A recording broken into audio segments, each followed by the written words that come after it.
안녕하세요. 12월 7일 월요일 새벽 예배를 하나님께 올려드립니다. 기도하십니다. 예수님 감사합니다. 오늘도 새 하루를 허락하셔서 믿음으로 하루를 시작합니다. 내가 너를 지명하여 불렀나니 너는 내 것이라 말씀하시며 우리를 주님의 소유 삼으셨습니다. 성령으로 인치셔서 하나님의 것이라고 도장을 찍으셨습니다. 악한 마귀가 세상이 건들지 못하도록 우리를 강하고 담대하게 하시며 그 평안한 주님의 은혜를 허락하여 주시옵소서.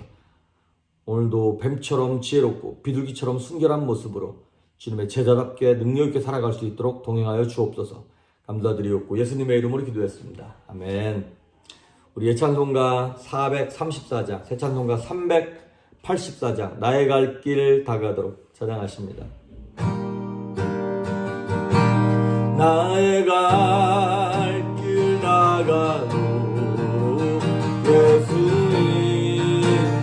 인도하시니 내 주 안에 있는 긍휼 어찌 의심하리요. 믿음으로 사는 자는 하늘 위로 받겠네. 무슨 일을 만나든지 만사용통하리라. 무슨 일을 만나든지 만사용통하리라. 나의 갈 길 나가고 예수 인도하시니 어려운 일 당한 때도 족하는 해주시네. 나의 심히 고단하고 영혼 매우 가난한 나의 앞에 반석에서 샘물 나게 하시네. 나의 앞에 반석에서 샘물 나게 하시네. 나의 갈 길 나가고 예수 인도하시니 그의 사랑 어찌 큰지 말로 할 수 없도다. 성령 감화 받은 영혼 하늘나라 갈 때에 영영 부를 나의 찬송 예수 인도하셨네. 영영 부를 나의 찬송 예수 인도하셨네.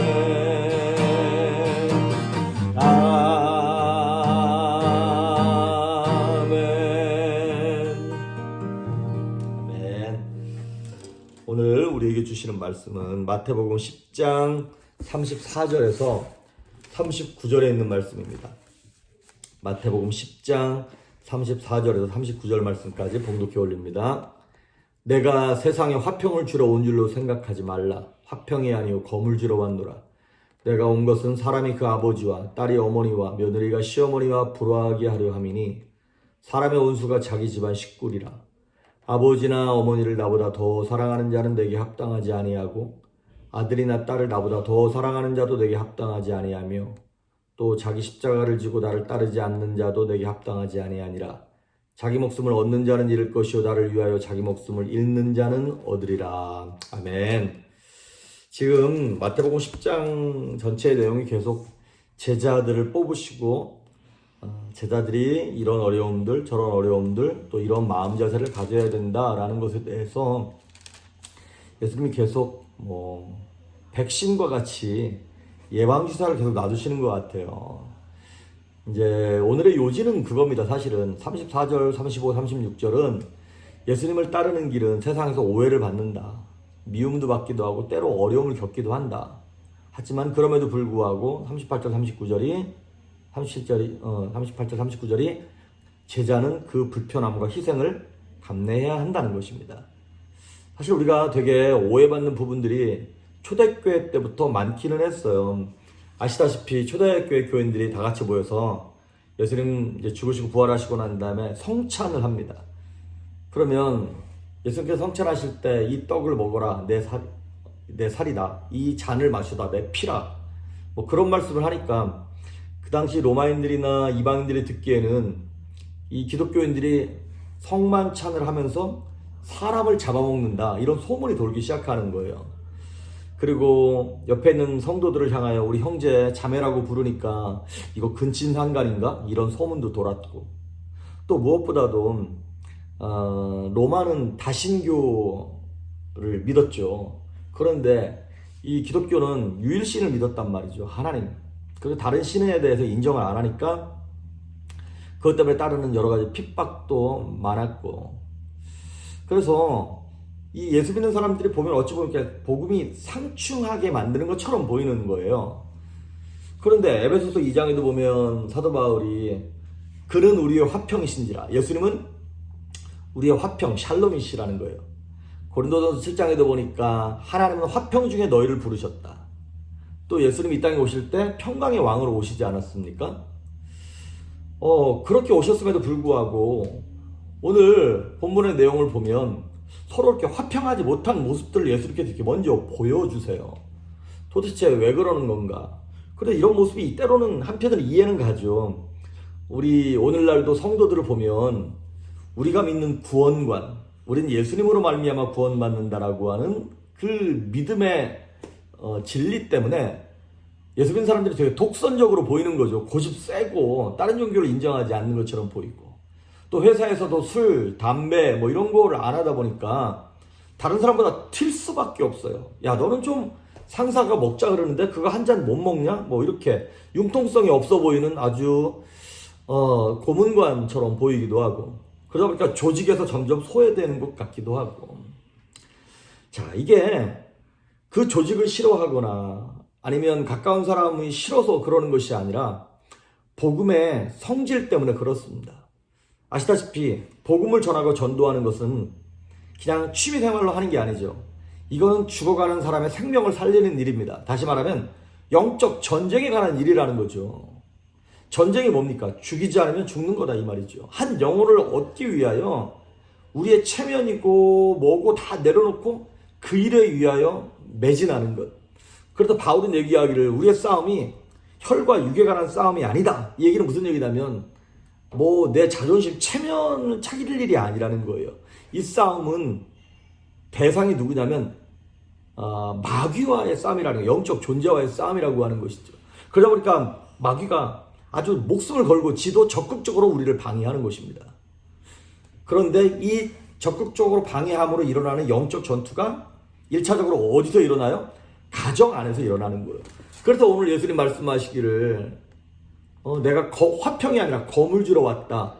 그래서 아버지와 딸이 그러니까 그 아버지와 딸이 어머니와 며느리가 시어머니와 서로 복음 때문에 불편해질 수밖에 없는 거예요.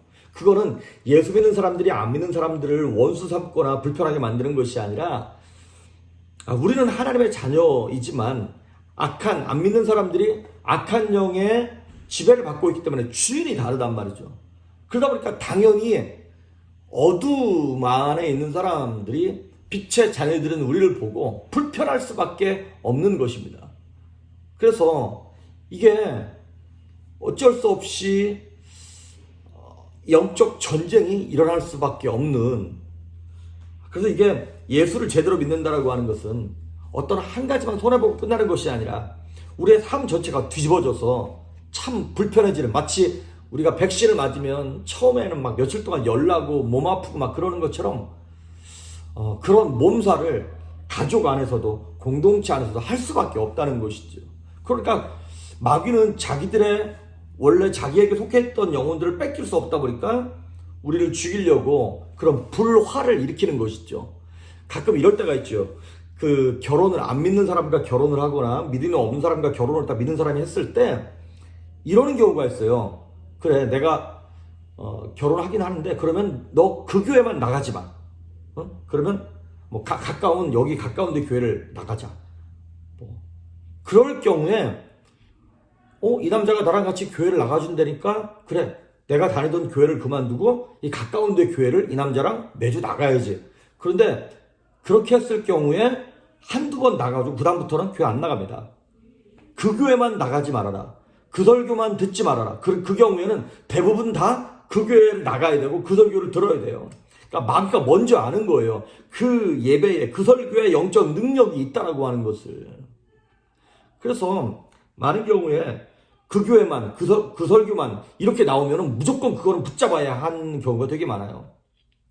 그래서 사실은 예수를 믿는 것은 삶의 한 부분을 바꾸는 것이 아니라 삶 전체가 뒤집어지는 것입니다. 그러니까 목숨을 걸고 믿는 거예요.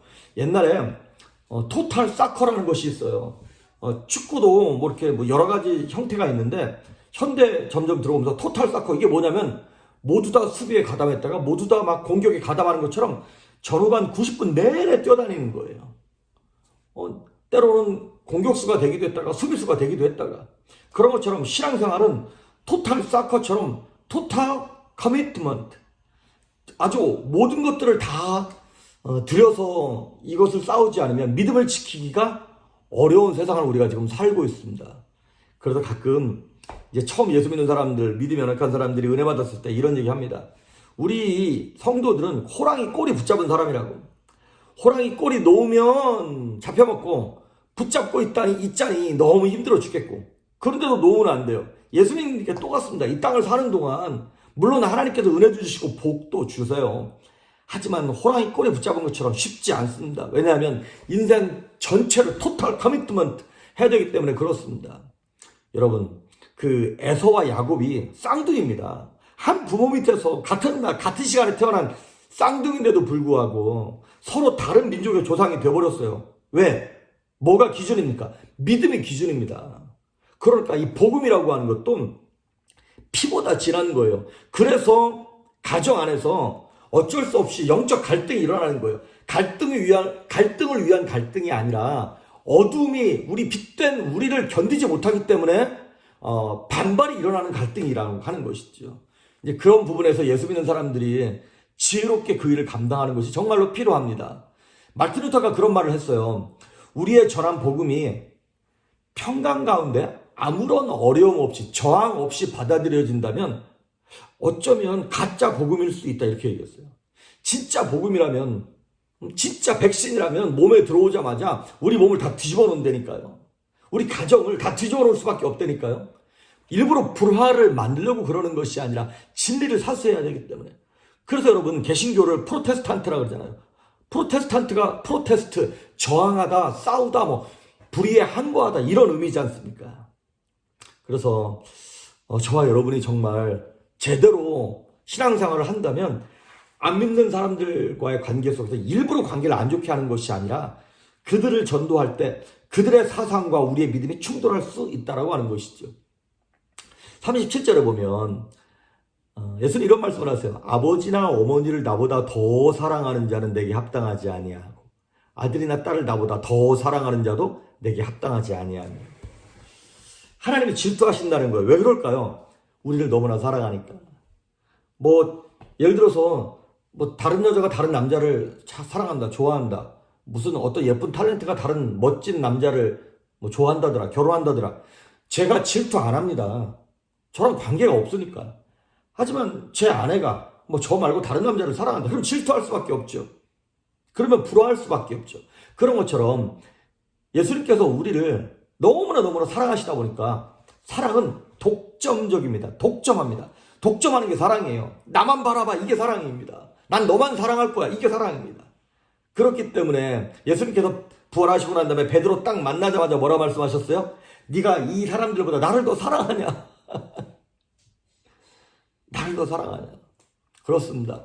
저와 여러분이 정말 주님을 사랑한다면 어쩌면 지금까지 신앙생활했던 모습을 다시 한번 정리해 볼 필요가 있어요. 그래서 사랑하는 사람에게 나타나는 현상이 있습니다. 38절. 또 자기 십자가를 지고 나를 따르지 않는 자도 내게 합당하지 아니하니라. 나를 사랑하면 십자가 짊어지라는 것입니다. 십자가가 뭔데? 자기 부인이에요. 자기 부인. 자기 부인이 뭘 부인하는 거냐면 내 뜻, 내 지식, 내 경험, 내 고집, 내 생각을 거절하는 거예요. 근데 무작정 그 명상하듯 힌두교나 요가에서 명상하듯 비워내는 걸 얘기하는 것이 아니라 십자가를 짊어지기 위하여 하나님의 진리의 말씀이 내 마음을 쿵 두드렸어. 그랬을 때 내 지식과 경험이 하나님의 말씀과 상충될 때 내 것을 거절할 수 있는 것이 자기 부인이라는 것이죠. 셀프 디나이얼이 바로 그겁니다. 그래서 그 말씀대로 진리대로 살고자 할 때 내 경험과 지식과 이성과 맞지 않기 때문에 내가 갈등할 수 있습니다. 근데 그 갈등에도 불구하고 물질적인 손해도 감당하고 사람에게 미움받는 것도 때로 무시받는 것도 내가 감당하고 그래서 예수를 믿고 따르기 위해서 그 모든 것들을 버리는 아픔이 있는 것, 이거를 자기 부인이라고 하는 것이죠. 그리고 결국에는 그거를 내 생각, 내 것을 거절할 뿐만 아니라 궁극적으로는 나를 잃어버리는 것입니다. 이게 무슨 얘기냐면 십자가는 아주 잃어버리고 죽는 게 십자가잖아요. 그러니까 하나의 밀이 땅에 떨어져 죽어야만 많은 열매를 맺는 것처럼 궁극적으로는 내 것이 죽는 거예요. 내 거를 비워내면 비워낼수록 내가 아무 생각 없어지는 것이 아니라 하나님의 지혜, 하나님의 말씀, 하나님의 감동, 하나님의 명령, 이것이 나를 채우기 시작합니다. 많은 사람들이 내 것을 버리면 내가 빈털터리가 되는 줄 알아요. 아닙니다. 내가 하나님의 밀이 되어서 죽는 그 순간 성령의 능력이, 하나님의 지혜가, 하나님의 권능이 내게 들어와 나를 더 능력 있게 하며 권세 있게 하며 살아나게 하는 것입니다. 그래서 사도 바울이 나는 날마다 죽노라 이렇게 고백했던 거 아니겠습니까? 이 땅의 보상을 바라지 않고 오직 십자가와 십자가 뒤에 있는 그 영광을 바라보면서 나를 부인할 때, 내 것을 내려놓고 나를 완전히 잃어버릴 때 우리는 결국에는 나와 원수되었던 가족도 되찾고 공동체 안에서 나를 무시하고 오해했던 사람들도 결국엔 평강 가운데 내게 돌아오고 그러다 하나님의 궁극적인 목적 샬롬이 이루어지는 것이에요. 샬롬. 하나님과의 평강, 세상 사람들과의 평강, 물질과의 평강, 건강과의 평강, 이 모든 평강들이 이루어지는 것입니다. 오늘 이 말씀을 생각하면서 주님, 내가 십자가를 짊어지겠습니다. 나를 부인하고 잃어버림으로 말미암아 진리의 말씀만을 내 기준으로 삼고 여러분 따라가심으로 말미암아 하나님의 샬롬이 여러분의 인생 가운데 넘쳐날 수 있기를 주의 이름으로 축복합니다. 기도하십니다. 예수님 감사합니다. 겁이 나고 두렵고 걱정되지만 나를 내려놓습니다. 내 생각, 내 고집, 내 감정, 내 지식, 내 경험을 다 내려놓고 내 생각을 비워내고 하나님의 말씀을 받사오니 주님 말씀하시며 명령하시고 우리에게 새 지혜와 지식과 명철을 허락하셔서 성령의 충만함으로 이 땅을 담대하고 지혜롭게 살아갈 수 있도록 그래서 30배, 60배, 100배로 열매 맺는 인생 될 수 있도록 은혜를 베풀어 주시옵소서. 감사드리옵고 예수님의 이름으로 기도했습니다. 아멘.